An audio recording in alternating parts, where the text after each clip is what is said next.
Hello, everyone, and welcome to the very first episode of the Roma Daily Podcast, a new space to talk everything Roma. My name is Marco DeMarinis. I'm the creator of Roma Daily, and first, I just want to say thank you to everyone who's tuning in. The podcast is something we've wanted to launch for a long, long time, and excited to finally bring it to life. At Roma Daily, the goal has always been simple: provide a space for Roma supporters around the world, but particularly on the English side.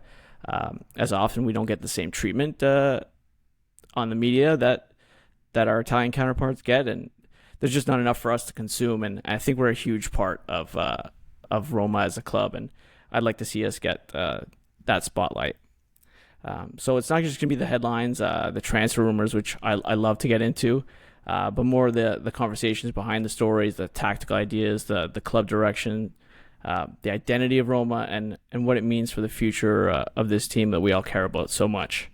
I think the podcast can be an extension of that. The website is going to be more buttoned up, but the podcast is where I want us to show our personality that Roma fans are known for. Every week we're going to break down the matches, discuss transfer news, analyze the club's decision on and off the pitch, try to bring different voices in and just give a different perspective on everything that's happening in Trigoria and beyond. Honestly, there's not really a better time to talk about Roma. I think they're so fascinating right now. There's so much going on. We're in a massive transitional period. There's questions all over the place, from ownership, sporting director, the transfer market, Gasparini, and a squad that's right in between rebuilding and competing. So saying all that, I'd like to welcome my co-host, somebody that everybody knows in the Roma space. He's been such a part of our lives for such a long, long time, and he's such a passionate and dedicated fan. And he does a lot of work behind the scenes to make sure that Roma gets the acknowledgement and spotlight that we all know it deserves. So I'd like to introduce the co-host, Wayne Gerard. What's going on, buddy? Marco, thank you. And everything you said is really a testament to what Roma needs, which is that spotlight. It is, as you mentioned, it's fascinating. This time of transition, there's so much. There's like these corny pun words. We like so much to look forward to, and this is the starting point. But really, it does feel like that right now. We went through a lot to get here, Marco, in terms of having Ranieri leave and what state of the club that they were in for so long. It has constantly felt like a limbo for so many years. There's been this chaos, these polemiche, these gossips, and these controversies which surround the club. And to finally now be in a time where it feels like we have a concentrated effort, like almost everybody is on the same page, maybe not Dybala's contract extension, I'm sure we'll get to that in a little bit, but in terms of the direction that the club is going and the goals and the alignment from management to the coach to the personnel, it does seem like we have a trajectory, and one which I think is positive. And to be at this point where Roma could get into second place if everything goes right, or at least at the very least what we're vying for now is that last Champions League spot, to go from where we were in March when it all seemed so doom and gloom to now is a true revival, and one where I truly believe that Gasparini can spearhead us into the Champions League by the end of these next two rounds. So I'm very hopeful for that, but I think you're doing a great thing here. I think that the website is what's needed for Roma fans, and hopefully which could become an essential part of everyone's daily regimen. I know I wake up, first thing I do in the morning is I check the Calcio news. I see what Roma's doing. I see if Malin has put up another goal or not, for whatever record he's breaking at the moment. So I'm looking forward to getting this going and to breaking everything down, because I think this absolutely does fill a void, and I think this podcast can be that gap. Yeah, I think so too, man. I think there's just too many topics and not enough people who are willing to put it out there for on the Roma side, at least. Like, all the Italian stuff is not concentrated on us. There's nothing specific enough for us, and I think just between you and I, like we're always talking about Roma all day long in all sorts of group chats and everything like that. So I think having something to look forward to and getting those thoughts out, I think it's a great thing. Like, I think you and I can have a good time doing this. So I'm really looking forward to putting it all together. And the site, I'm just starting out. I haven't even officially like told everybody that I launched it and I'm doing it. But it's a lot of work, so I'm hoping something good comes from it. I think it will. It definitely will, as long as things are consistent. And I think that you're on the right track. I see what you're doing, and it's not nonsense news. There's other sites out there, and a lot of times what they do is it's almost like AI. They just have these artificial postings of nonsense news, and that's just one more thing I think which adds to the drama that surrounds the club is rumors and fake reports and agents whispering into reporters' ears and journalists making stories for clickbait. So I think you're the right man for Roma fans to follow right now. Even just doing it for the last like 3 weeks, I think like it's exhausting even just as a writer about it. Like I don't want to do the same rumor every day 4 times a day, like No, from one different word, like one different source. Like it's pretty repetitive. So like actually talking about the games is something to like really look forward to, because what happened on the weekend was insanity. So like getting into that is like the fun part for me. Like the website is just something to get to this point, in my opinion. sure, sure. And I think that as we talk about that match, right, Marco, nobody was expecting that conclusion. You could have bet your house on Roma probably losing that match going into the 90th minute. And for what we saw, and maybe now we start breaking that down, this tremendous moment for Roma's history. And think about if this can end like the 2016-17 season. If Roma can qualify for the Champions League on the last day or the penultimate round, that means so much, Mark, because the team can stay together. We're not going to be abused by financial fair play like we have for about a decade now. And then we could really start to point towards something better by keeping that core, whether that's Vilar or Kone. I'm not sure if you want to head into that just yet, but there's so many We'll points definitely get beyond the to it. match. Yeah, just beyond the match with winning and getting back into the Champions League means for Roma, so that those 3 points were worth way more than three, and that comeback is not regular.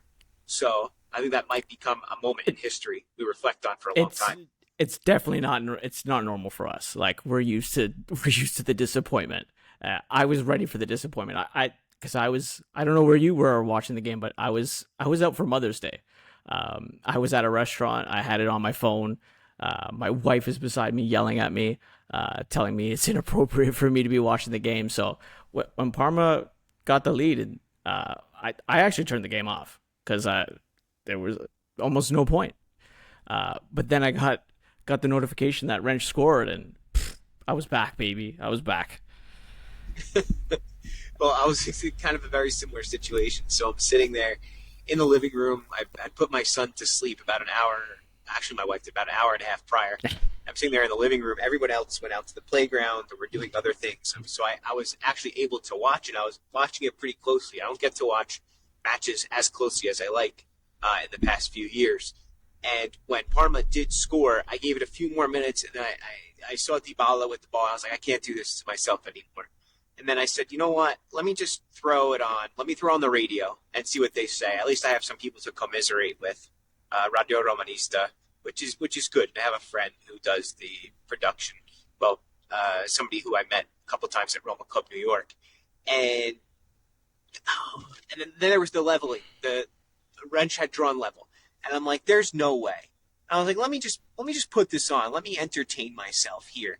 So as I'm watching the last second, I'm like, there's no way. Maybe just send up a prayer, a Hail Mary of a pass, something. I think it's Pisili who gets the ball. Wrench is brought down. The referee doesn't automatically whistle it.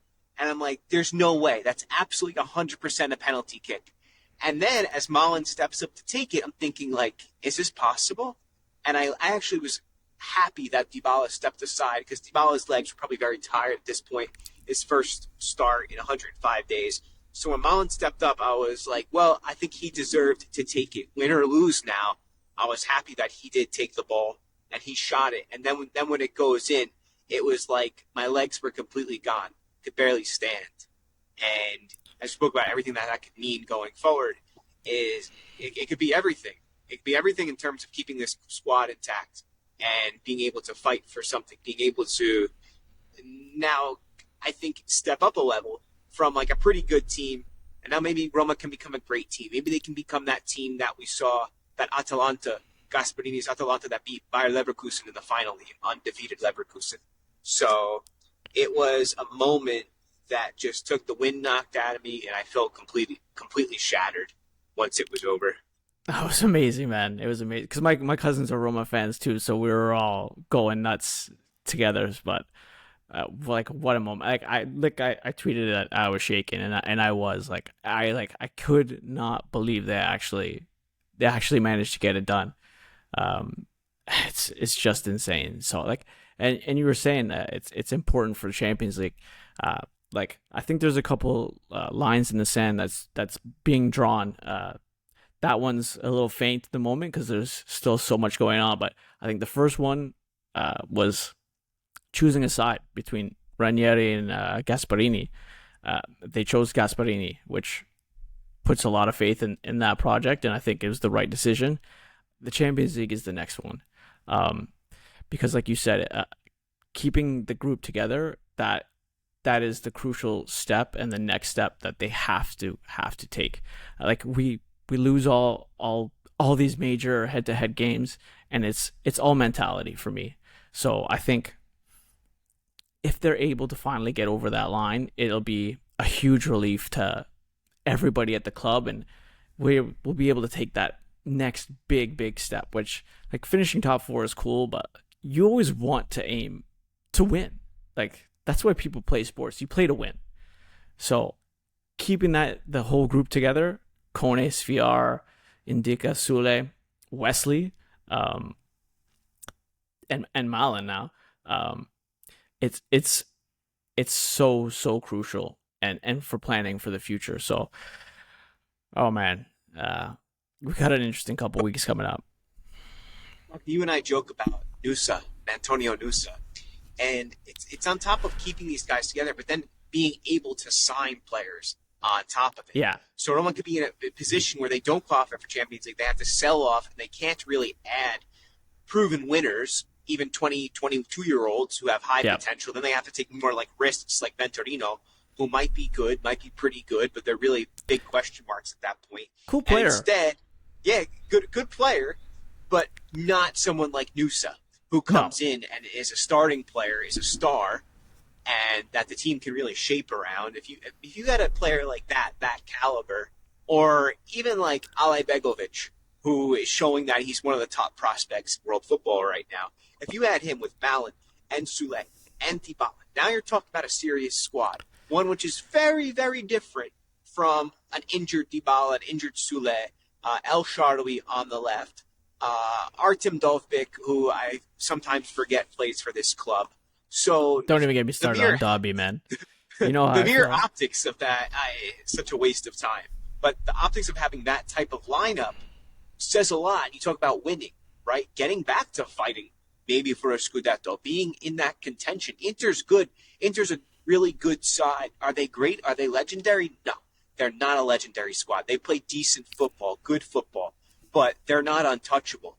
It's just that the rest of the league has floundered. And I think sometimes, like, we try to make this narrative on social media as well as TV networks because we're all trying to get viewership, we're trying to get attention. Like, oh, look how competitive it is.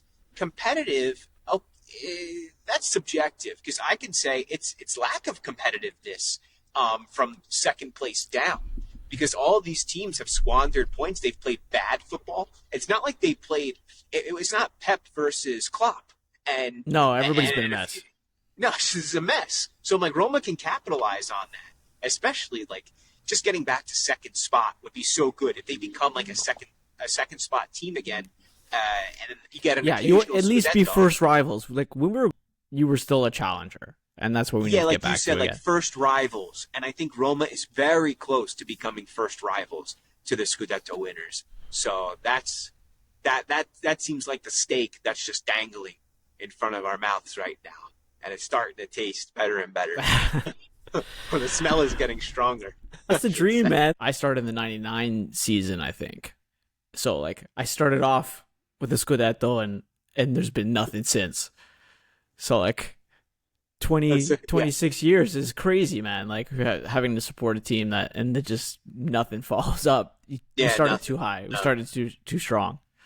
Well, it's not like hockey. You and I are both hockey fans, where there's a salary cap and there's a draft, and you can like, even if you're the worst team in probably 6 years, you're going to be one of the best teams if you know like 50%. If you stick around long enough. Yeah. Unless you're a Leafs fan. Yeah, unless you're a Leafs fan. We'll get back to that, I'm sure. But going like 20 plus years and not having success, I became a fan after the Scudetto. I didn't know what a Scudetto was. Like, my understanding of sports was very different. So when I started learning about Roma, it was not Totti based. It was Del Vecchio. It was Cafu. It was Montella, who I adored as a kid when I was like 12, 13 years old. So and I used to watch the matches in Italian, and I didn't understand Italian when I was a kid.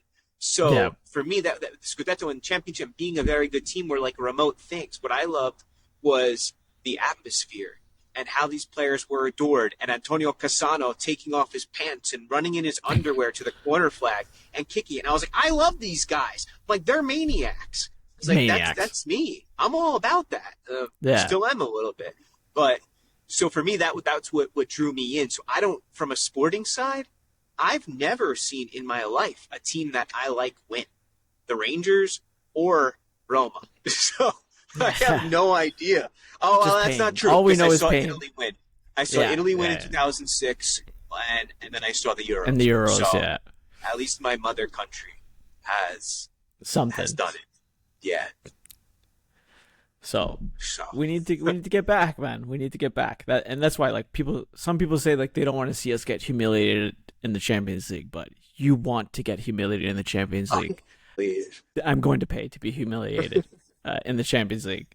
Like it makes all the difference in the world. And especially for planning the summer, which I think, like we were talking about the whole time, is such a crucial one. Like, it's been like pretty widely reported that Gasparini wants probably 3 to 5 like key pieces brought in, starters brought in. It is way easier to convince. Okay, maybe not going to get Nusa, but you can get a higher profile of player, somebody who's entering their prime, in their prime, slightly above their prime, that you can bring in and be impact players for Gasparini. Like, everybody always talks about Gasparini as this like youth whisperer, but he's not really that guy. He really isn't. Like, he's the guy who takes kind of misfit toys like a Zappacosta and brings them back from the dead and makes them useful players. So he's looking for that kind. He's looking for impact. He's looking for guys who are going to come in and bring a certain level of quality. Like, I know it's very frustrating. Like, Cristante is not my favorite guy in the world, but Gasparini, and everybody kind of makes fun of him for keep playing him. But I think the idea is to bring people in to challenge these guys, to sit them down and have that on the bench. That's what I think they're trying to get to. I think so as well. I think the idea is to put them into the rotation, not to have them as pillars, which is why you look at the contracts, the numbers being proposed that we hear about for the next contract of Cristante, Mancini, Pellegrini, they're lower. I would be shocked if that's what happens. If Cristante gets a bump, the only thing I could see, the way that they're thinking, is that they're not paying him for what he provides, but they're paying him for how he impacts the balance book, because there's no amortization then, because you're not paying his transfer fee anymore on the books. That's what I'm thinking. I'm paying for 2 transfers rather than just doing one. Yeah. And bringing somebody in. That's the only way I see that they could justify that on the open market. Open market, maybe 2.5, 2.4. I can't see him make more than that. Even that, I think, is who would pay him? They're 30 years old, these guys. Yeah, I would I wouldn't touch them. I mean, Pellegrini, I think, is a player who should stick around at a low salary, at something appropriate. Cristante, like you said, he goes to be like a backup guy. That's fair to me. And Gasperini, I guess he can depend on them. Look, he's been with Cristante for almost like more than half a decade at this point when you consider the time they spent together at Atalanta. And he loves the way that Pellegrini plays based on he's mentioned how skillful that He Lorenzo loves is. Pellegrini. Yeah. And then of course his past with Mancini as well, another Atalanta guy. So he's got his boys. And we go back to this point about Zappacosta. Gasperini wants athletes. He wants people who could run for Yeah. him and who are teachable, who can fit into his tactics. So there's misfits, right? Where was Papu Gomez? Papu was floating around. Ilicic was not. He was like a B plus player, and he turned into an A plus player for the league. So he's got his ways, Gasperini. And now you see, like with Wesley, he doesn't play Wesley as a right back or a left back. He plays him as an outside midfielder with just a touch more responsibility. He's not a wing back in that formation, so he knows how to play to players' strengths. Wesley's a very interesting guy in the team to me because I think he's kind of been the player that Gasparini has leaned on to survive without getting that left-sided attacking player. He's basically turned him into that winger that he's been looking for. But that's what always Gasp is going to do to wing backs. He's going to, like, the whole play is wing back to wing back, goals and assists. So Wesley, for me, is such a key thing. And he's worked out unbelievable. I just wrote a column that they just... he's being linked away again, which is not surprising. City, Arsenal, Newcastle, and Madrid and Barca apparently after him, and it makes sense why, man. He's so dynamic, and we need another one of them. Yeah. It's too bad Angelino couldn't have been that guy because I really liked him from last season. And I look at him now and he looks so skinny, lost so much muscle from his sickness. And I feel for him because we really could have used his impact this year. Such a weird thing that they haven't told us what the hell's going on with this guy. Don't you think it's odd? Like, he's been sick since October, November, and this guy hasn't been able to come back. I mean, everything, you never know what's going on with a player, especially health wise. But like, very strange that he hasn't been able to play a full 90 or even like a half. Yeah, to go from what he was to that type of situation is bizarre.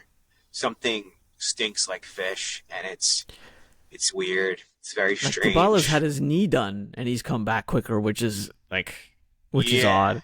Like, no drama either. This is so clandestine, behind the scenes. It's strange. I know there was some drama with his wife saying like he deserves to play, and I'm like, so maybe there's more to it than definitely like we're not being told. Yeah, I think this summer you'll probably see something with him. I can't imagine they'll want to have him stick around, but I don't know. Well, one to keep an eye on, I guess. He's got the pedigree too. Wasn't he signed from Manchester City, where he played for them? He played for them, and then he got sent to RB Leipzig. He got sent to Leipzig. Yeah.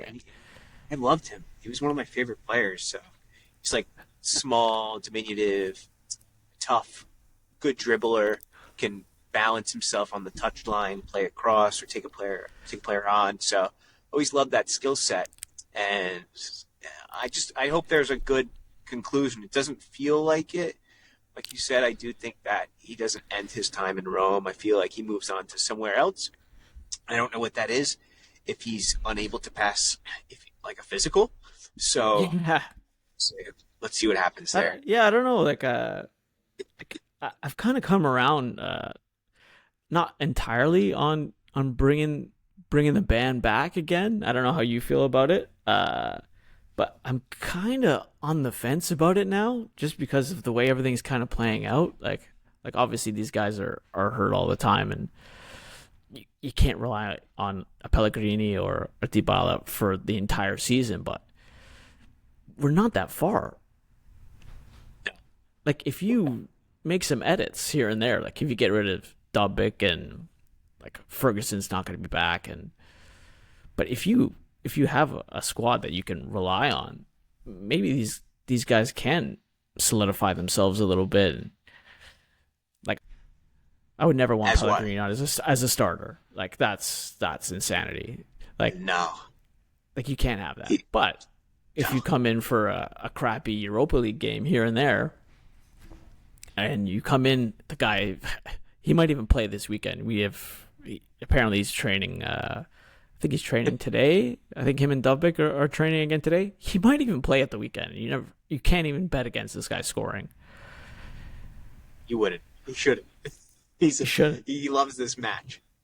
Loves it. The only one I'd definitely not bring back is El Shaarawy. I think the legs are just gone. It's just what can really he do anymore? And faithful servant, but even servants, it comes time for a close.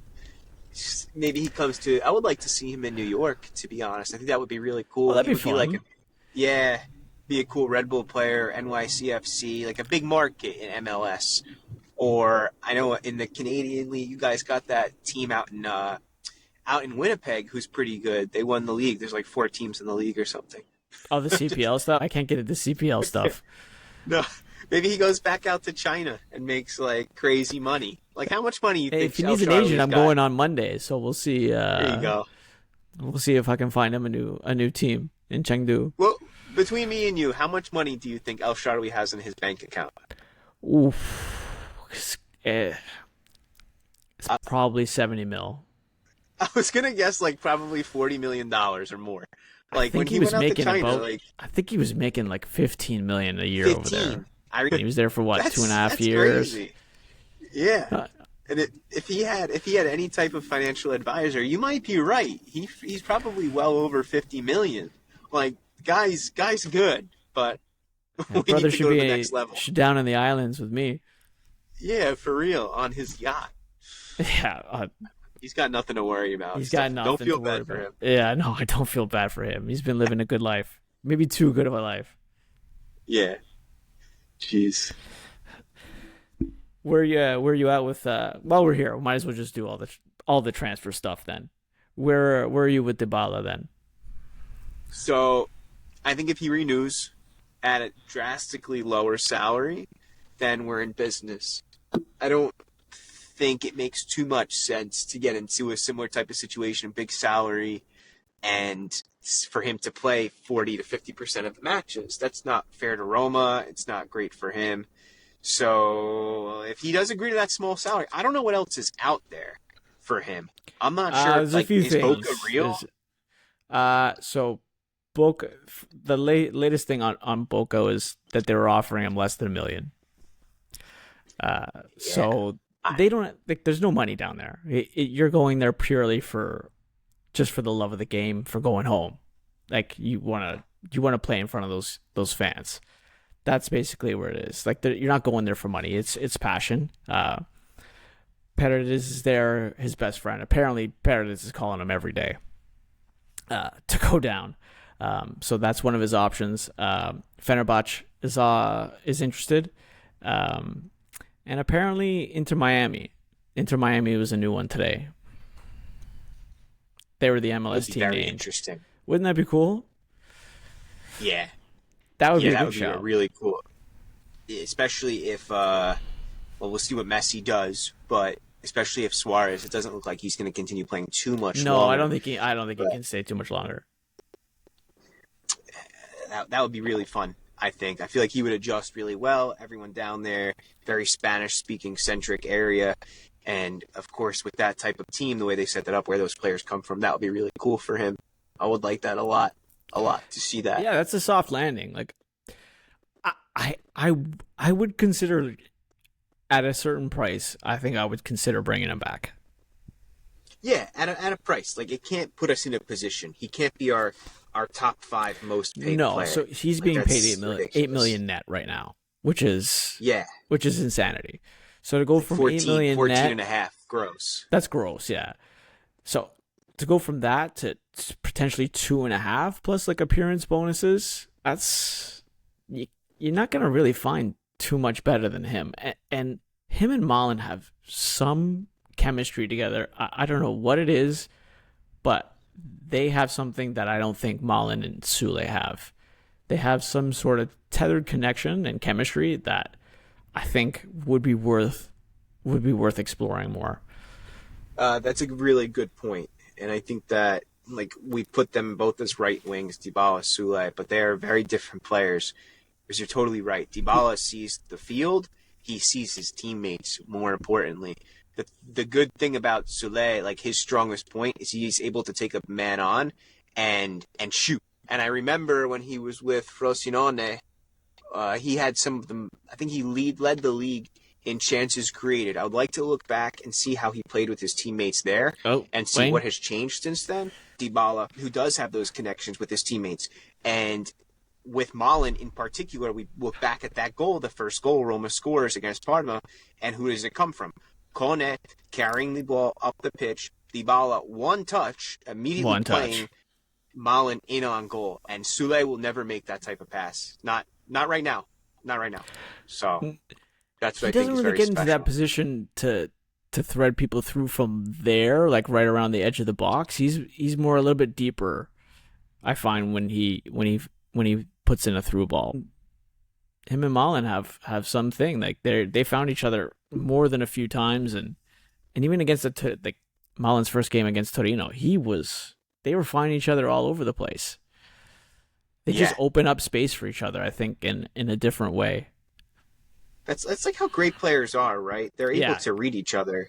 Like you don't have to like over explain it to one another. They don't have to get too X's and O's, too tactical, too I don't know to say like onto the drawing board and practice these things. Like it's intuition based. They feel each other. So that's what's really cool. Like you mentioned, I never really thought about that connection between the two of them. So I'm glad you brought that up. yeah. I think I would at least I would consider it at that price to bring him back and see what they could do next season because Dybala's not going to the World Cup. He's just not No, like that. It's over he's not for even on for the him. preliminary No, squad. like even Sule, he made the preliminary squad, but he's not going to make it. I don't think. Scaloni's No. got a thing against him. I don't know why, but it works for us.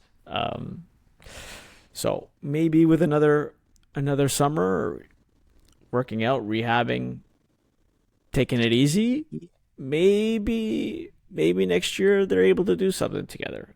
And Yeah. if you if you add pieces, you take some of that pressure off.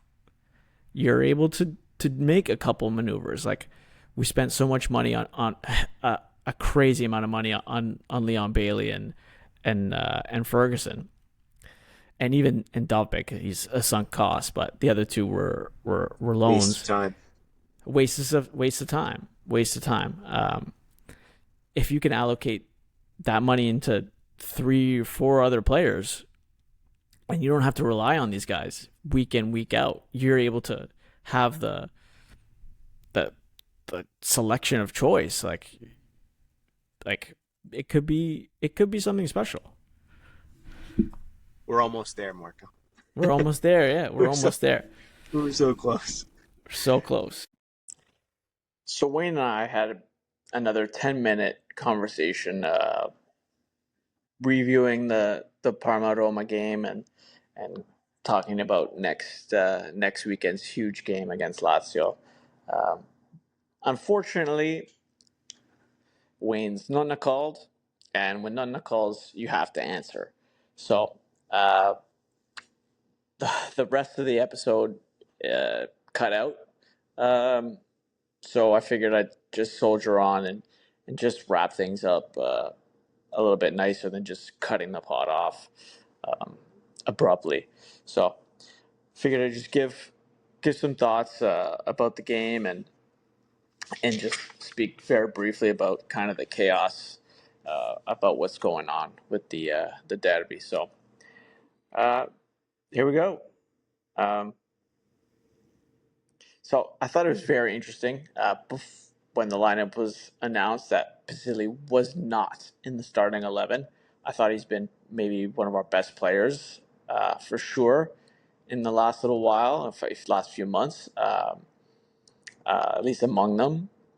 And to keep him out in such a crucial game, I thought was very interesting.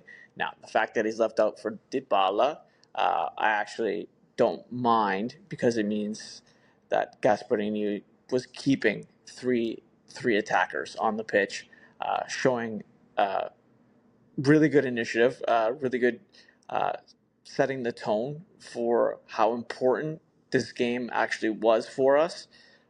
That it was a must win, and I thought in the first half for sure that we showed that it was super important to us, and we wanted to win the game. I thought we created lots of chances. We essentially dominated it. Parma did nothing aside from one really straight Strafet's shot. I thought we were really good, and of course Malin was the facilitator of a lot of that good stuff. I would have loved to have seen a better replay. I don't think I saw one of the offside goal that he scored. Uh, just lightning quick in behind, puts it away. I think off his knee, he lifted it over the keeper and finished it off. It was a great play. I wish it would have stood. Uh, but yeah, he's just the tone setter. He's just a beast. He could have had 5 goals today, or at the Parma game.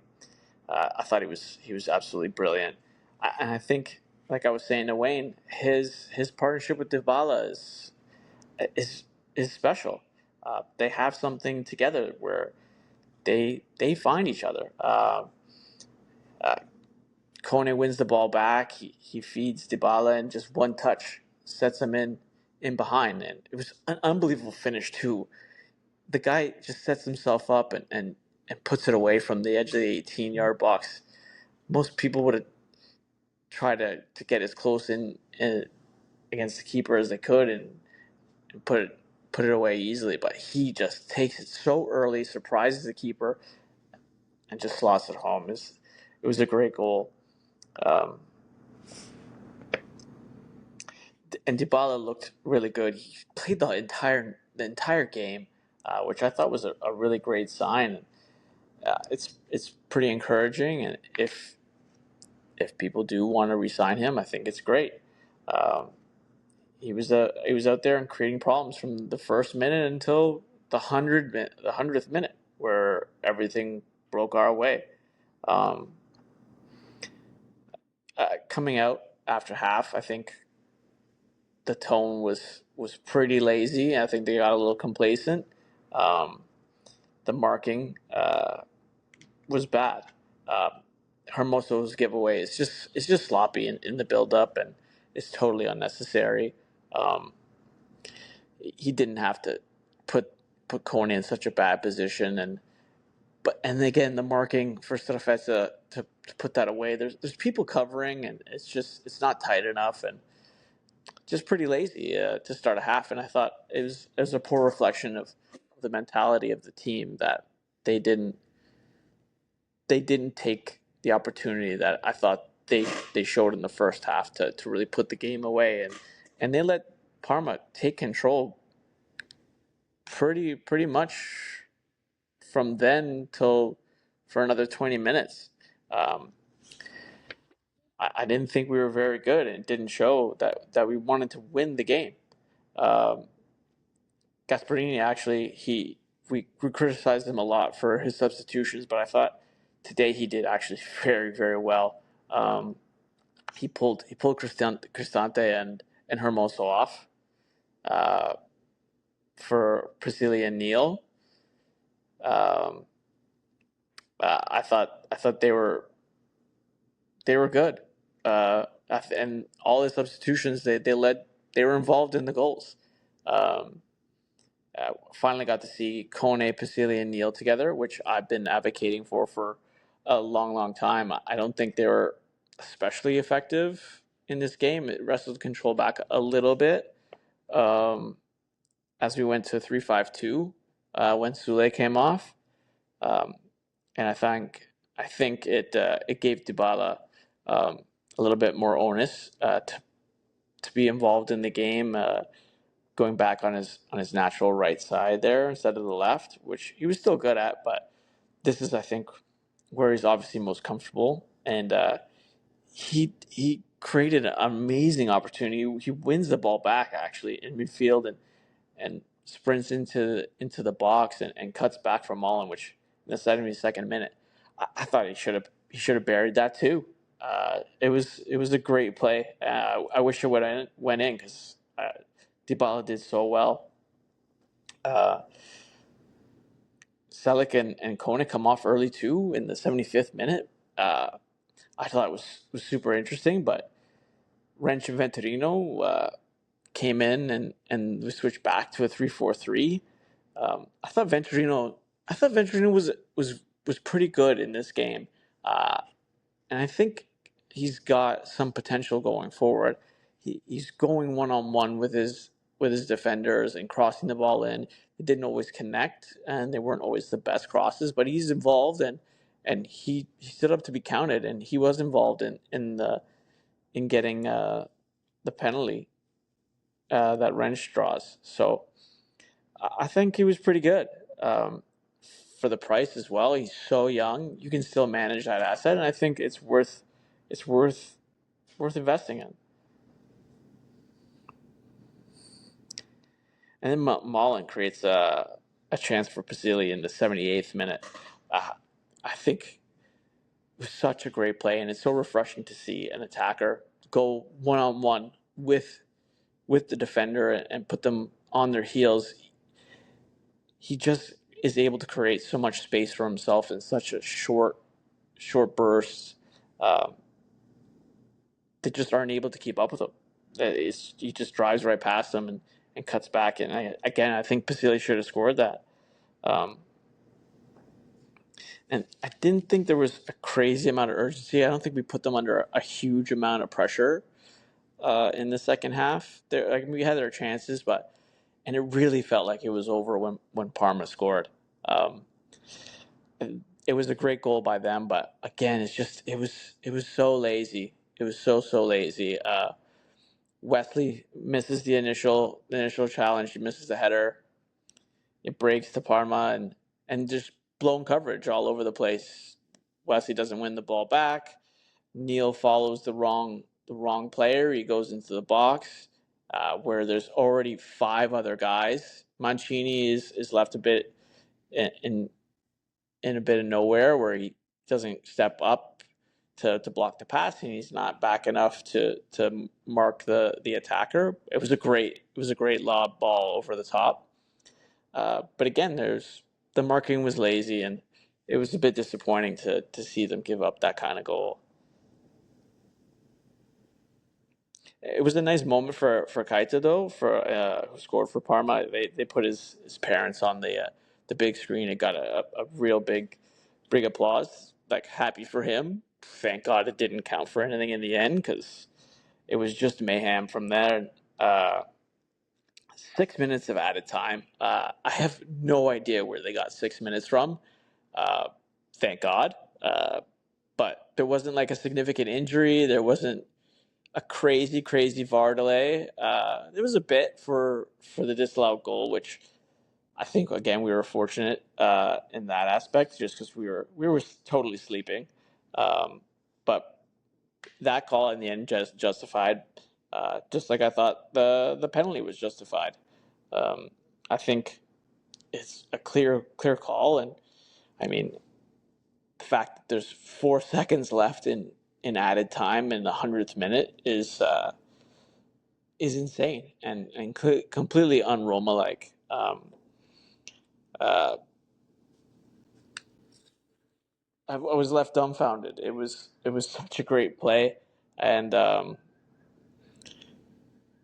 Mullen steps up. He doesn't even take a run up, and he just absolutely smashes it into the net. Zero run up, just absolutely blasts it into the top corner. It's one of the best penalties you'll see, and I love when players just hit the ball and jumping, skipping, and just putting your foot through it, and he absolutely just destroyed it, and it's such a huge moment, and I think it goes to show that they trust this guy to get it done in the most crucial moments, and as they should. I think he's the centerpiece of the team now, and you can see he loves it. He wants it, and you can see in the 100th minute he's there in the corner. He wins the ball back after a Suzuki error, and he just dominates the Parma defense. He just keeps the ball in the corner.